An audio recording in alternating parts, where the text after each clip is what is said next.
Atong sayro ng dugang pang mga balita sa Mindanao. Makauban nato si Cyril Chavez live sa Cagayan de Oro City. Cyril. Salamat, Sara. Northern Mindanao Federation of Transport Cooperative kon NOMFED Trasco kontento sa resulta sa ilang gipahigayon nga transport pahulay karong adlaw.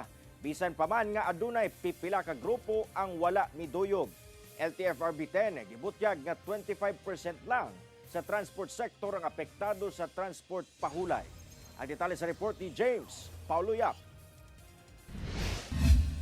Sayo pa lang sa buntag karong adlawng Lunes, kamatikda na ang kanihit sa mga pampublikong sakyanan nga nagabiyahe sa kadalanan sa Cagayan de Oro City. Kini gumikan sa gipahigayon nga transport pahulay sa Northern Mindanao Federation of Transport Cooperatives kon NOMFED Trasco.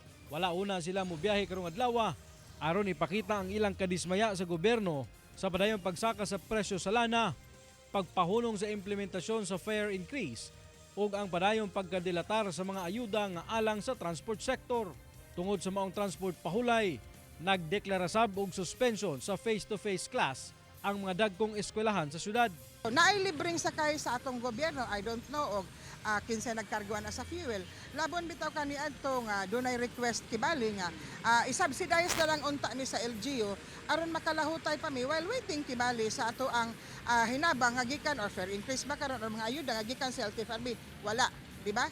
So unsa may atong buhaton, ipakita nato unsay impact. Taliwala sa ilang panawagan nga transport pahulay, aduna gihapoy pipila ka mga transport cooperatives nga wala miduyog nga padayong mibiyahe. Ang traditional jeepney driver nga si Noli Bermudo, usa lang sa mga mibiyahe tungod siya lang ang ginasaligan sa iyang pamilya. Wa man sa lagi po tayo ipalit og bugas sir og mo apil tagkuan. Og padlungon ta okay ra uli ra punta. Sumala sa monitoring sa Land Transportation Franchising and Regulatory Board 10 nga 25% lang sa kinatibuk ang mga rota sa Region 10 ang apektado sa transport pahulay. Natubag sab gilayon ang panginahanglanon sa mga sakyanan tungod sa libreng sakay nga ilang gidalit, kauban ang Cagayan de Oro LGU ug LGU Misamis Oriental. Yung mga number of stranded passengers natin, wala, 0%. In fact, may naka-standby tayo mga bus dito. 7 ito. Meron naka-standby sa Capitolio and sa City Hall. Basin siguro makita na sa itong gobyerno, basig mo aksyon na gid sila. So ato lang yung riding public, no, commuting public nga lauman ninyo nga magbalik normal ta og mga adlaw.